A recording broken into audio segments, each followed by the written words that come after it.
Hello, Booktube. It's Marilyn, and I'm very glad to be back on Booktube.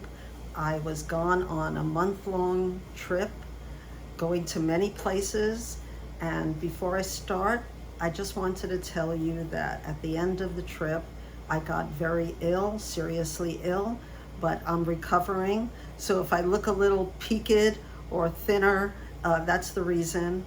But isn't it wonderful to go on a trip and see places that you read about in books?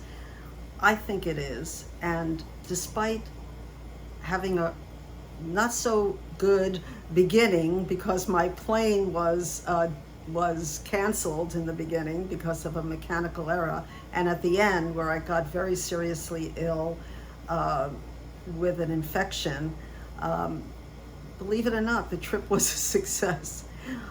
And I'm very grateful to be back on Booktube. And for those who haven't forgotten me, I appreciate all of you. I haven't lost any subscribers, so I'm happy about that. And what I wanted to talk about today, and it's not going to be a long video, but I wanted to talk about when you travel and you're a reader and you see things that you read in books, say places, you see people maybe that you met on Booktube. I have. It just makes reading so much more of a richer experience. And I just want to talk to you a little bit about some of the books I've been reading and some of the people I've met and the bad stuff. Okay, so last month I went on a trip, and I think what I did wrong was I just bit off more than I can chew. I went on a very long trip, a very involved trip that had to do with many modes of transportation. I mean, there were planes, there were buses, there were trains, and there was a ship, and I got sick on the ship, as many do, but the best thing about my trip was that I went with my daughter, and I was able to experience places with her. And as you get older, and next month is my 5-year anniversary on Booktube, as well as my 75th birthday, you have to grab life whenever you can, because every day is precious. And I found that out after I got ill. I knew it before, but that comes to you very vividly when something bad happens on a trip or at home, but especially on a trip, because you don't have your regular support system, your doctors, the hospital that you usually go to. So you have to really put a lot of faith in people you don't know. And luckily, for the most part, and not for the total part, but people were lovely to me wherever I went, and mostly the trip was wonderful. And I did read a little bit. I haven't read a lot, but the funny part is that of all the books, of all the Booktube events that I thought I wouldn't be involved in, I thought I wouldn't be involved in Jane Austen July. And here I am, and this is not a book I finished. This is a book I started last night.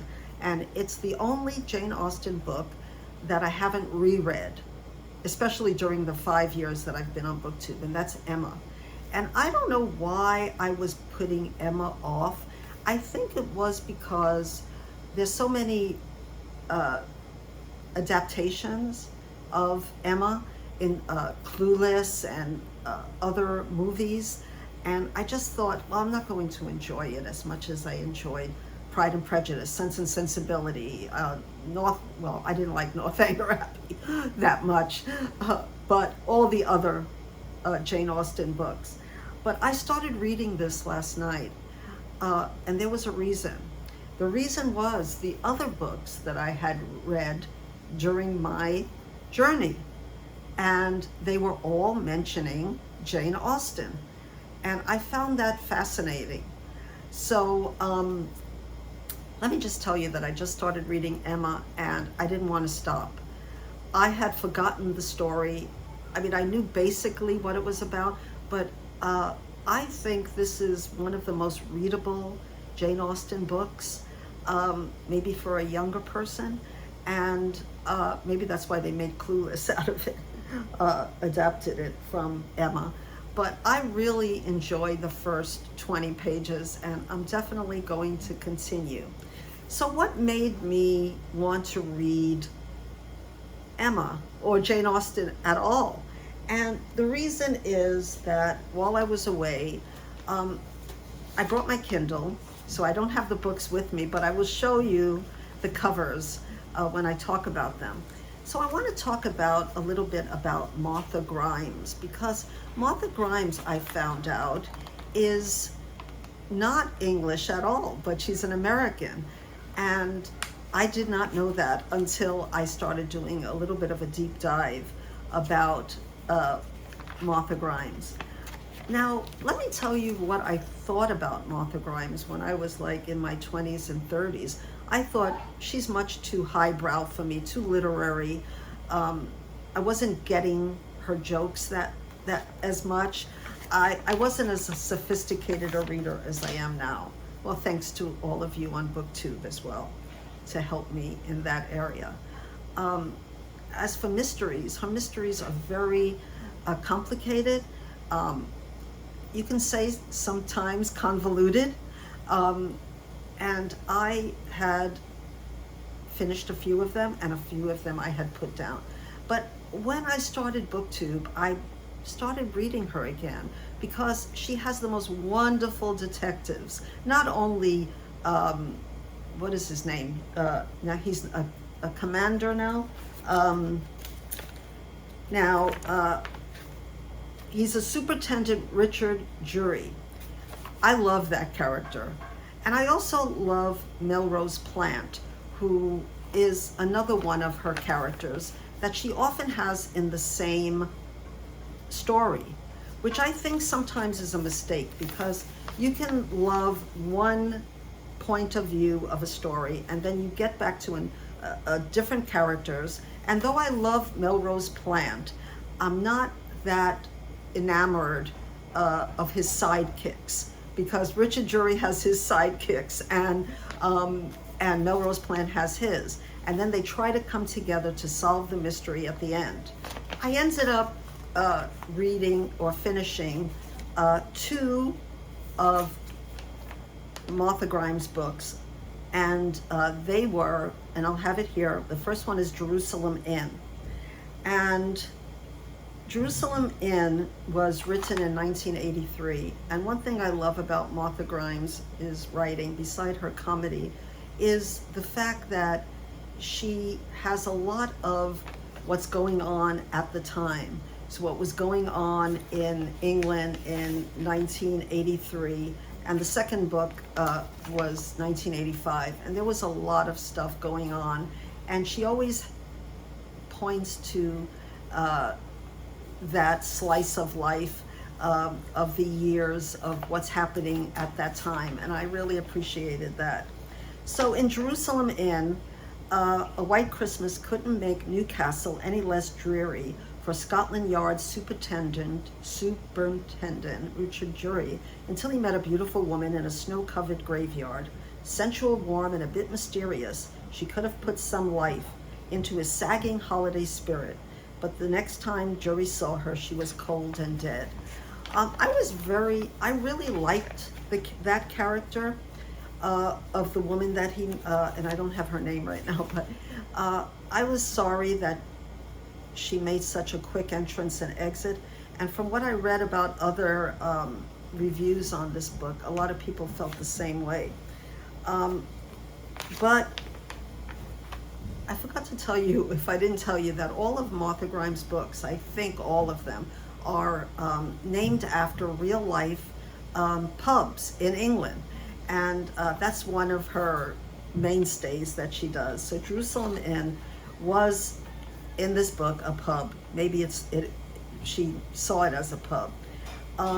Also, when I heard Newcastle, I've been to Newcastle, not this trip, but I have been to Newcastle, and in fact I stayed a few days because the ferry that I was going to take from Newcastle had been delayed. So I ended up staying in Newcastle longer than I had planned, and this was in the 80s. So it was lovely to hear about Newcastle, and the story, for the most part, worked for me. The ending, not so much, and that's true in a lot of Martha Grimes books for me. And the next book I read, and I'll have it here, is Help the Poor Struggler in 1985, and she goes on to talk about a lot of the characters that were in the first book. It is said that this is one of her saddest books, and because and it's set in Devon, and out of the way pub, and they gather, and Superintendent Jury Melrose Plant, Wiggins, and Police Chief Malcalvey, and he's a very interesting character, who I found out is also in many of Martha Grimes' books. And that they gather in Devon is special to me because my good friend Jack, who I met in person, not in Devon, but in London, and we had tea, and she's wonderful and lovely, as many of you know just from her videos. But it was one of the best travel experiences of my life, that I met two booktubers.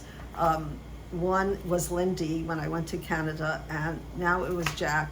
And I think that's one of the reasons why I continue to be a booktuber, because of the friends that I met, who are friends that are going to be forever friends for me. So we had a lovely afternoon, and I hope you saw some of the photos that Jack posted of me and my daughter in a wonderful cafe, or restaurant actually, that we had English tea with scones and everything, and it was just wonderful. So with Help the Poor Struggler, we meet Police Chief Malcalvey. He's a very interesting character, and he's very serious. He's not subtle at all, where Richard Jury is, and I liked when they came together, how they worked together. So the narrative begins of Help the Poor Struggler with a very stark scene. A 5-year-old girl reports her mother's horrific murder, setting the chilling tone of the story. And fast forward 2 decades, and a young boy is found dead outside a pub, the first in a series of child murders that shocks the community. The grim task of solving these perplexing murders falls to Superintendent Richard Jury of Scotland Yard, and he's joined by Brian Malcalvey. I hope I'm saying that right. And that he's a recurring character, which I'm very excited to know, because I want to read more about him. I really liked him. So specifically, he's the divisional commander with the Devon and Cornwall Constabulary. Please tell me how to pronounce that word. He often collaborates with Detective Chief Inspector and later Superintendent Richard Jury from Scotland Yard on cases that span different regions of England. And in one of these books, and I can't remember which one now because it's only mentioned once or twice, they talk about Durham. And I'd been to Durham. My daughter's first boyfriend, not this daughter that I went with, but my eldest daughter, her first boyfriend was from Durham, and my whole family met them, and it's a beautiful city. And the thrill of hearing about seeing a place, or hearing about a place in a book that you've seen in person, is just a thrill that I think just makes reading and traveling worthwhile.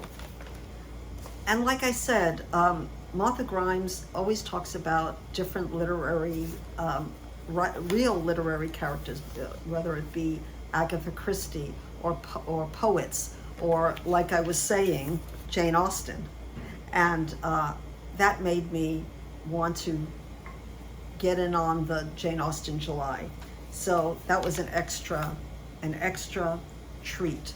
Another book I read recently is not a mystery. Well, it's sort of a mystery. And it's the first book I read by this author, Graham Norton. And I know that Graham Norton is he started out to be a comedian, I think. He also wrote a memoir, I think, I'm pretty sure. And he also has a talk show in England.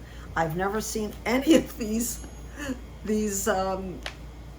things that he does, but I did read Holding, his first debut novel, and I really liked it a lot. Yes, it is a debut novel, and you can tell that it's a debut novel, but the characterizations, just like Martha Grimes, are wonderful. We see a slice of life in a small Irish town this time, and the remote Irish village of Duneen has known little drama, but when human remains are discovered in an old farm, suspected to be that of Tommy Burke, a former lover of two different inhabitants, the village dark past begins to unravel. I don't call this a traditional mystery or a cozy mystery. It's more of a character study of this town and of the past. Yes, there is a murder involved, but that's not the main part or even point of the story, in my view. I found out that they have done a series, a TV series, and I would love to see that series, because the best part of this book for me were the characters. Now the main character, and I forget his name, is what they call a guard, or I guess we would call it in America policeman on the beat, and he's very overweight, and he's not happy, and he's never had a girlfriend. So I loved this character.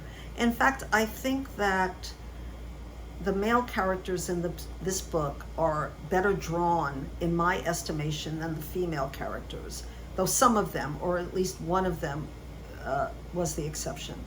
But I would love to see another book with these same characters.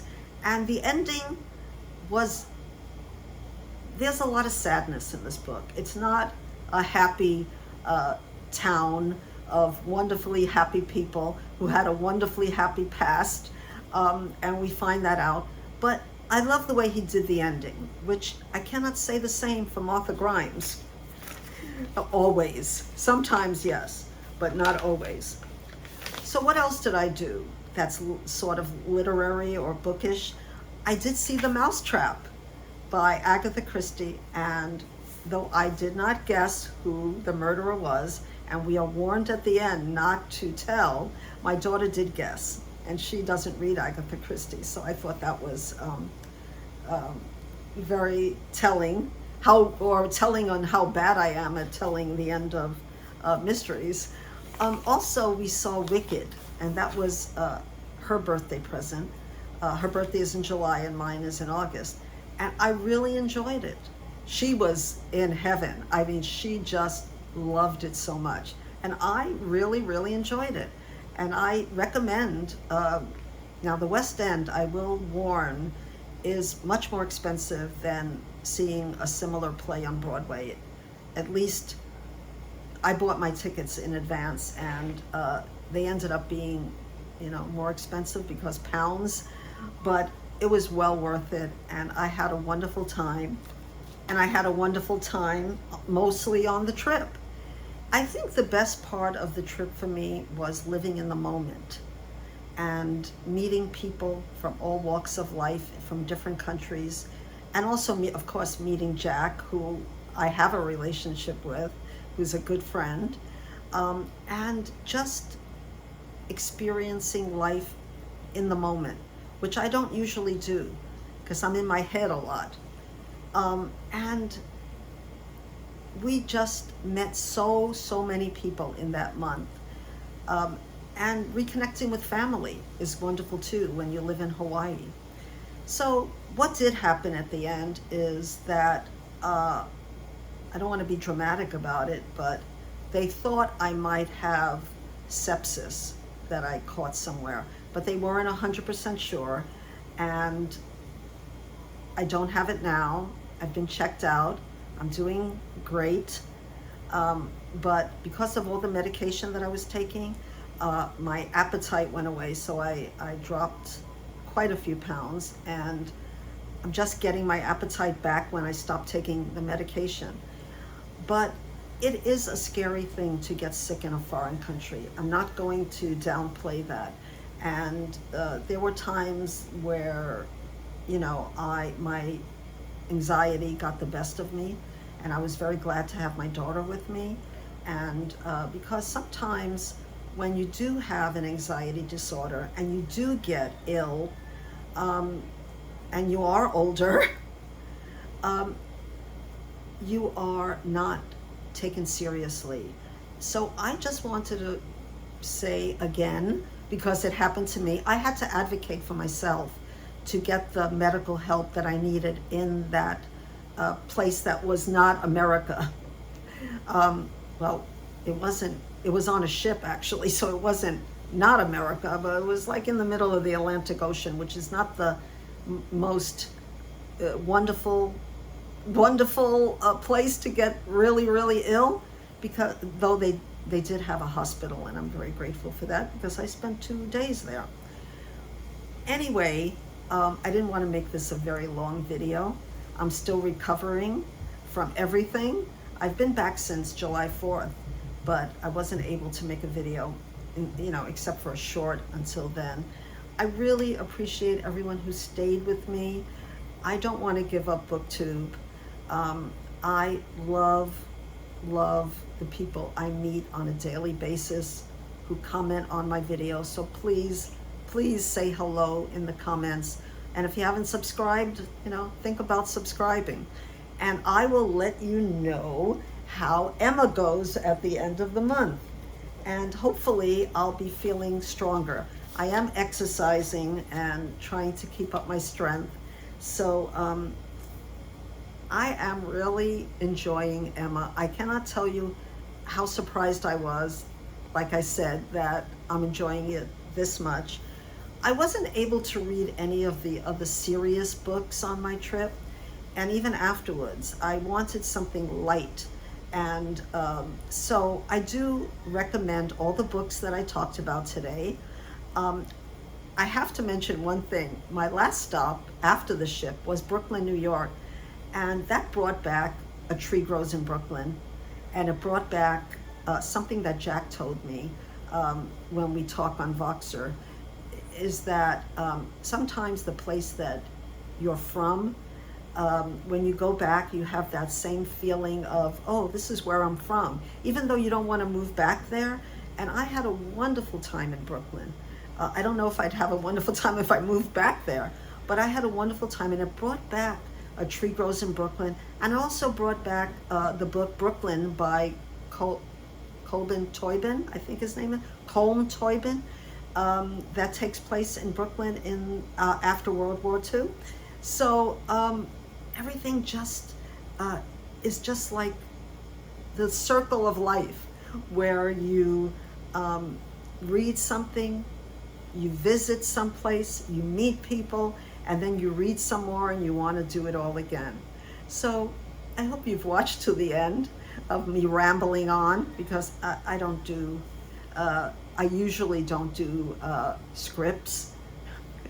And I wanted to talk to you so much. I wanted to tell you how much I appreciate all of you and how much BookTube has done for me in the last 5 years. So please think of me, and I will see you as soon as I can.